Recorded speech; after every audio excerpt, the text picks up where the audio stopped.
Hello and welcome to today's Factel Daily video. Today is Tuesday. We are talking about gold once again, and that is why I've got our resident gold expert Brian Chu on the line from a lovely day it looks in Sydney. How you doing, Brian? Hey Woody, I'm doing pretty good. Up in the Southern Highlands, and can't believe that we're in spring. But we've had a cold week last week, so glad to see the sun back out. What's it like in Melbourne? Pretty rusty. But you're near the mountain tops, right? And that's exactly where the price of gold has been going lately. And that's why I wanted to get you on. Today, in your piece, you're talking about how investors can actually distinguish between certain gold stocks and actually value them like a pro. So, so let's get straight into that idea. You highlight the recent surge in gold prices and its historical role as a store of value. Let's start with the bigger picture before we get into the nitty gritty. How do you see the current macro environment influencing gold's performance in the near future? And are there any near-term catalysts that investors should watch for from here? Well, it's interesting you say that gold's at a peak, and I hope that it's not really at the peak yet. That said, there's two ways to look at it. If gold goes up at the speed that it has, almost 30% since the beginning of the year, we're losing purchasing power quickly. But at the same time, those invested in bullion are probably sitting quite comfortably, and those invested in gold stocks are hopefully smiling and feeling more positive compared to what we've gone through the last 3.5 years. So gold at the beginning of this year was about 2040, 2050 US dollars an ounce, and that was in Australian dollars just above 3,000. And now we're seeing gold go up to 2650 last Friday, and we've just had a pullback Monday and also this morning. But that said, 2630 in US dollar terms, and in Australian dollar terms, I think about $3,800. That's pretty strong. And what's the backdrop behind it? Well, firstly, since last year, late last year, the Federal Reserve was signaling that they would cut interest rates into the year because they say that they've solved the problem of rising inflation. They just basically doctored the numbers here and there with GDP looking, we're juicing up GDP, making unemployment look like it's much lower, and of course they've been shifting a few things in the typical basket of goods so that it looks like inflation's under control. But you and I know that when we're buying groceries and dining out and doing everything, it's been definitely more expensive. Oh, and don't forget about paying those electricity and gas bills. I haven't seen those. I just dread every time they send me a notice saying it, letting me know that they've raised gas prices and electricity prices by 10, 15, 20%.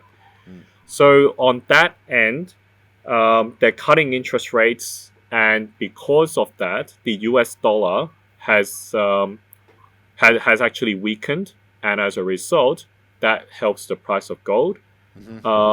And I think this is just the beginning of the rate cut cycle, so therefore we could see quite a bit of potential for gold to rise further going forward.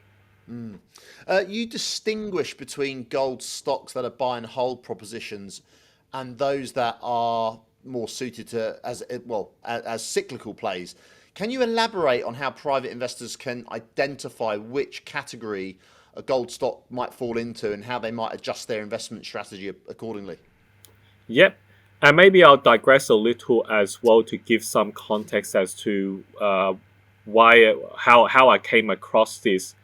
I mean, I bought gold stocks. I've been invested in them for over 11 years. But I mean, I probably make better gains with the cyclical plays because I like to chase value, and I sometimes manage to catch the bottom, not because by luck, but it's just that I do quite a lot of dollar cost averaging. So I might buy some of the cyclical gold stocks as they come down, and during the gold bull markets, those recover significantly, and then I make quite a bit out of them. Then you have the longer term growth plays, the ones that grow their projects. They have successful management techniques, and they've got good quality management. They make the right acquisitions over time. So over the years, their price actually rises significantly. Mm-hmm. Those ones are like your Northern Star Resources. And we've also seen in the past 7 or 8 years, Ramelius Resources have grown. Silver Lake, which is now which got taken over by Red 5, and now it's called Vault Minerals. They've also grown over time. And West African Resources, those companies have been developing across the gold price cycle, and that's why even when the price of gold moves back, they don't actually lose all their value, because as they expand their assets and grow their production, there's more value for the price to anchor to. So those were the differences.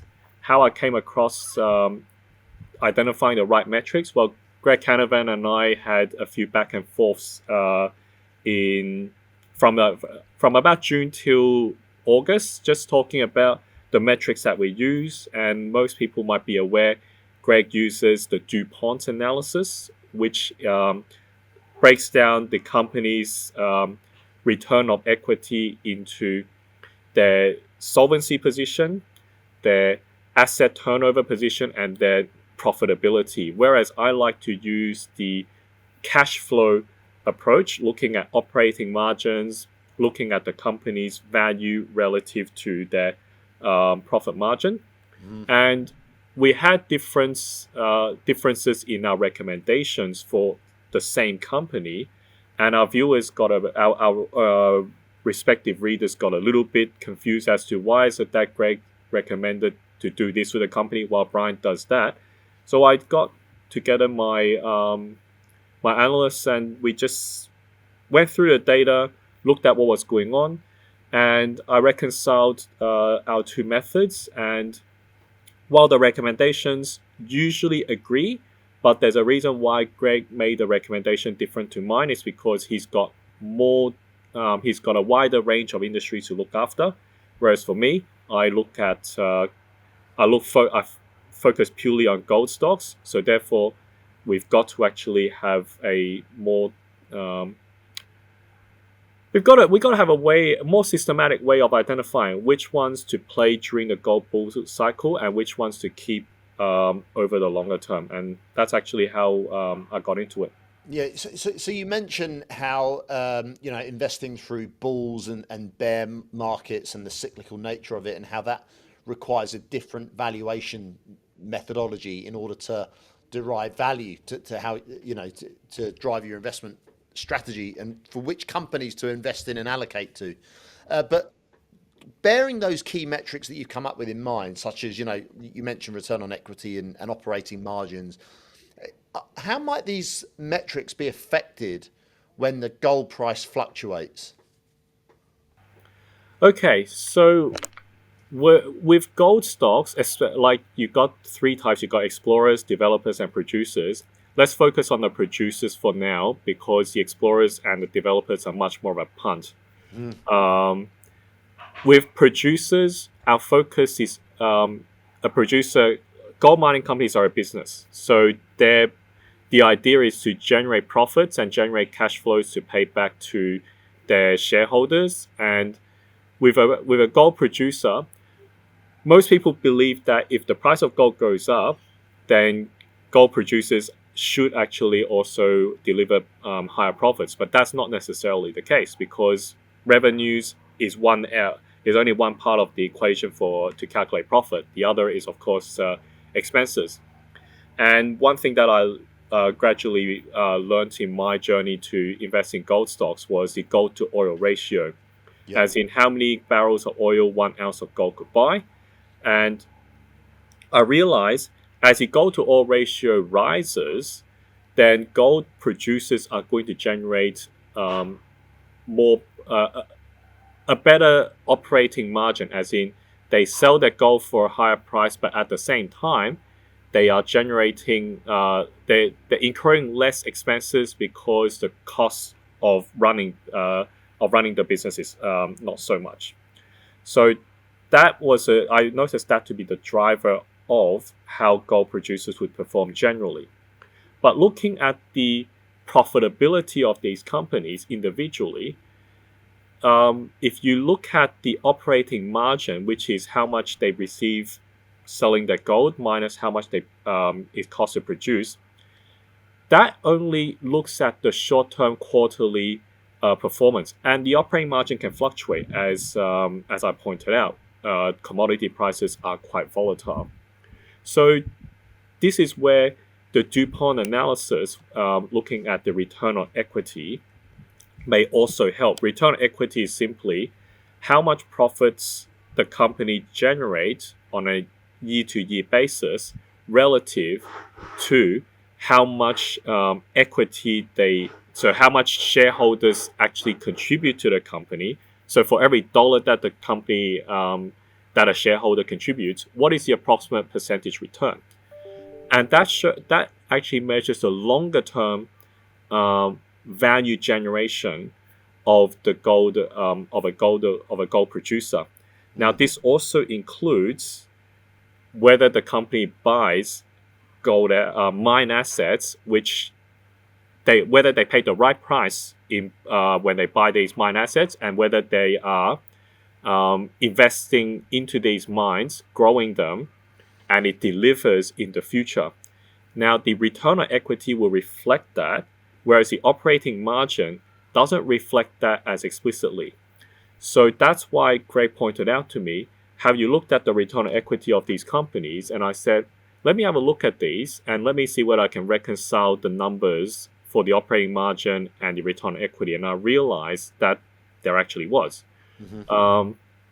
For a company that generates in the long term at least 35% operating margin, so every dollar that they receive selling the gold, they would actually have 35% or 35 cents or more that they can actually set aside for repaying debt, for growing the business, or to repay the shareholders, etc.